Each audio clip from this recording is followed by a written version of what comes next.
Today I'm going to show you guys how to create this look using this Wet n Wild palette called Silent Treatment.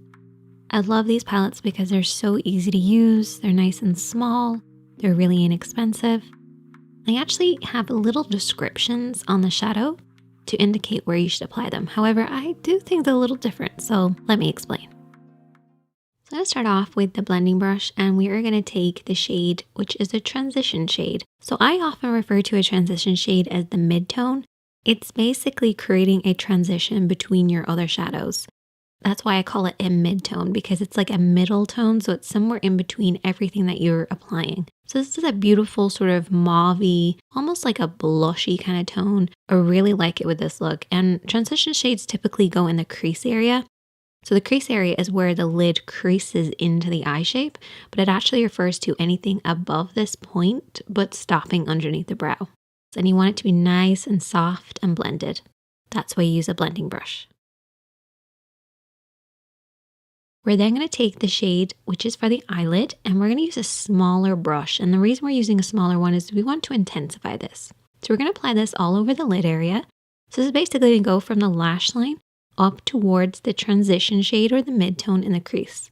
So apply this evenly across the lid, matching up to where the mid-tone starts. Don't go beyond that point.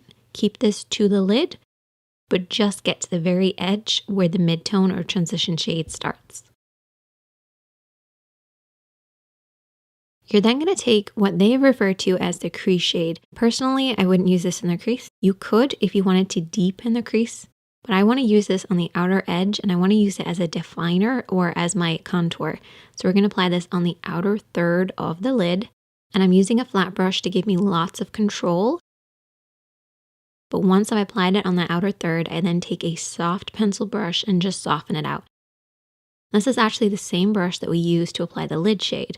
That way you bring everything in together. Then we're going to take that crease shade again, and this time we're going to apply this underneath the eye. So I'm going to use that flat brush again and apply this underneath on the outer third. And with that pencil brush that we used before, we're going to soften this out. Really important to keep everything nice and soft and blended.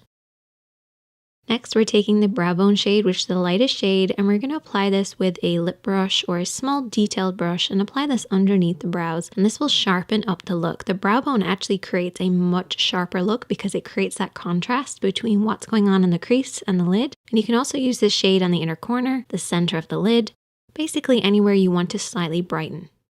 And then all you have to do is apply maybe a little bit of liner, lashes, lots of mascara, and you're good to go. I love the cool tones in this palette. It's really easy to use. I hope you guys enjoyed this. And if you have any other palettes you'd like me to try, as always, I am open for suggestions, so definitely leave a comment. Make sure to check out the other videos on the screen. Hit that subscribe button if you're new here, and don't forget to like. And I'll see you guys next time.